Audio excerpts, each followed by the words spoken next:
Most people who haven't treated their hearing loss yet are concerned about costs, looks, and how they'll manage. But only after a few weeks, most of them say, "Why didn't I do it 5 years earlier?" And here's why. Today we are talking about the most unexpected benefits of hearing treatment and the biggest regrets. Welcome to Earman Dan. If you're new here, my name is Daniel and a very warm welcome. I'm a hearing care professional and the owner of Ear Studio in Castle Hill in Sydney. But more importantly, I spend my days helping people, not just to hear better, but actually to understand better and leave behind the challenges of hearing loss. And in this channel, I break down how hearing really works, how the hearing care landscape looks in Australia, and what you can do to get the best possible outcome. Now, I invite you to follow along in this journey. In real life, when I'm not behind the camera, I treat people with hearing loss and I absolutely love it.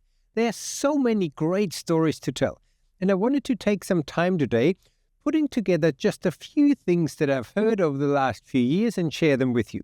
In the beginning phase of treating your hearing loss, we often try to establish what you want to get out of the process and the devices. And we find it's often surprisingly difficult for many people to put that in words. And mostly we get relatively generic goals such as, I want to hear better in background noise. That's kind of always number one goal.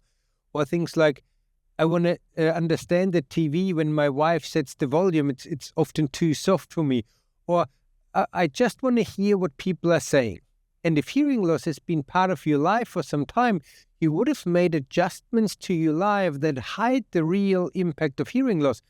And that is mostly subconscious. It's not that you're going out of your way. It's things like you're using the loudspeaker on your phone, you sit outside in a coffee shop and in a restaurant rather than inside. You prefer one-on-one meetings rather than group gatherings, and after church or social meetups, you rather go home than stay. And you use headphones or subtitles on television. And all of these things are just compensatory strategy. And it means that you don't notice your hearing loss as much and the years can go by. When you're tired at night after a short dinner party for your big birthday, you hardly think that could be due to hearing loss. Or when you're no longer enjoying going to bowling with your mates, or when your wife starts watching TV in another room. The effects of hearing loss are so slow, and they are really sneaky. Everything just feels like normal. It's been a gradual adjustment over many years. So here are the top 3 unexpected benefits of hearing treatment. Number 1, and clearly the number 1, I am no longer so tired at night. Many people don't even think about it. They don't realize that when the ears start declining, the brain needs to step in. It's a little bit like a work crew, a team of 10 people. If 3 are missing, the other 7 need to work overtime. That's the same with the brain. It needs to lip read more. It needs to guess more and fill in the blanks. And all of that is actually taking a lot of energy before you even engage in the conversation. And once you have hearing aids, you feel so much more energetic as you no longer need to do all of that. I remember quite clearly a few years ago, a lady in her 50s, it made all the difference for her. She had a very demanding job, lots of meetings, and at night she was so tired that she couldn't play games with her kids anymore, and mostly she kind of just fell asleep on the couch. Once the hearing loss was properly treated, the family activities came back to life, and she couldn't believe it. It really changed her world. So the number 1 unexpected benefit of hearing treatment, that at night you're no longer as tired. Let's get to number 2. I feel so much more confident when I'm in a group of people. And that is a big one. From kind of social withdrawal to social interactions. We hear it all the time. With poor hearing, it's difficult to follow conversations in busy settings.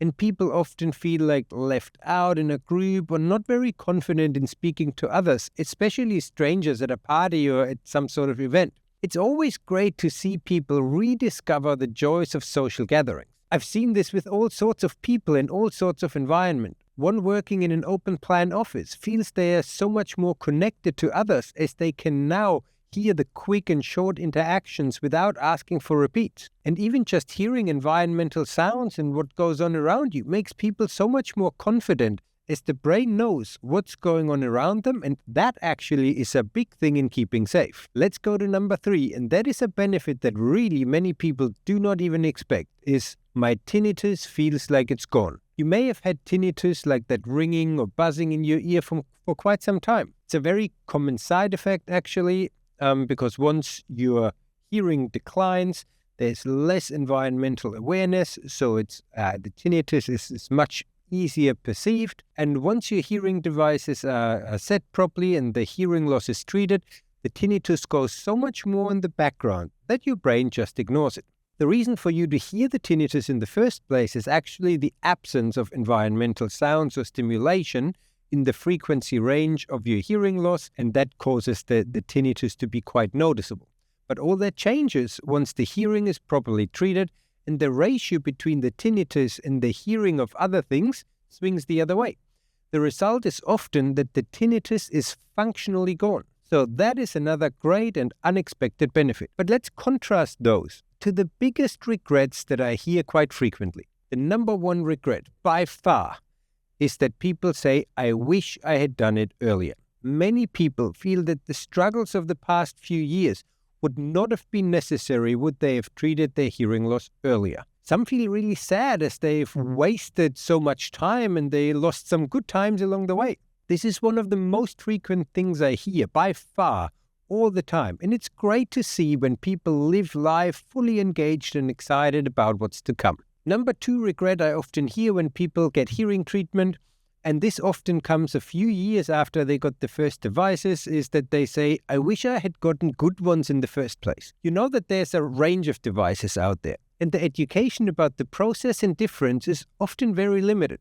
And all of a sudden, patients decide based on price because they don't really have anything else to compare it to. And that's where a big expense in your life, like a holiday or a car repair, it's easy to say, well, let's go with a mid-range device. I don't need all the bells and whistles anyway. But like you wouldn't do that with a stent. It's all right. I'll just take the mid-range stent. I'm always the mid-range type of person anyway.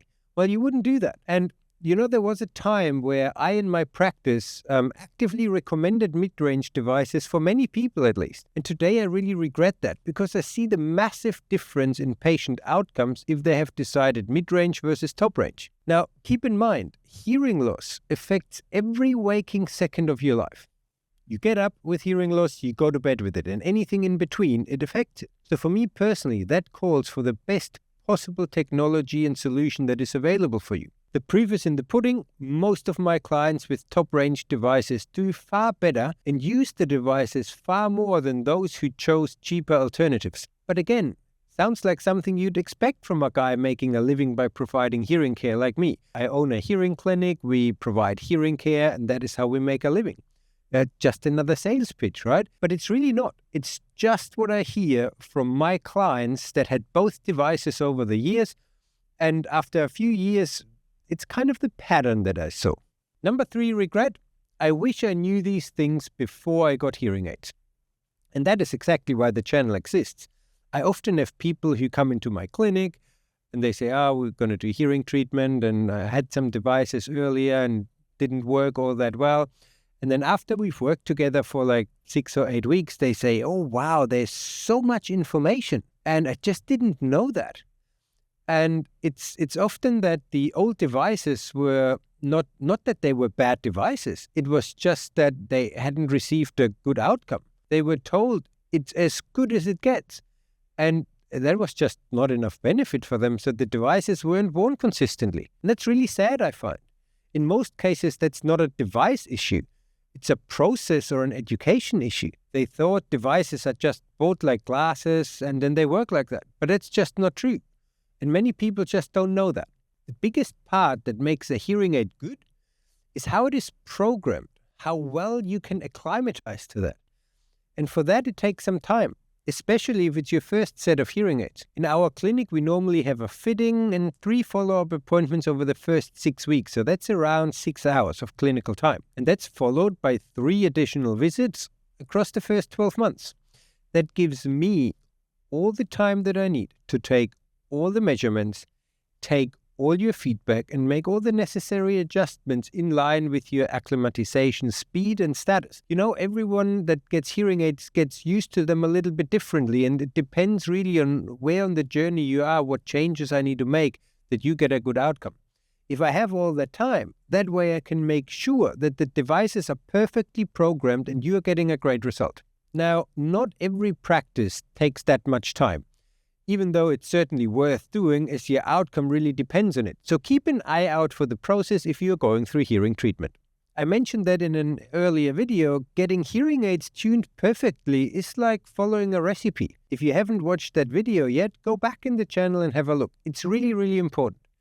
And if you want to find a practice who's fully committed to following these principles, go to hearingup.com.au and search by your location.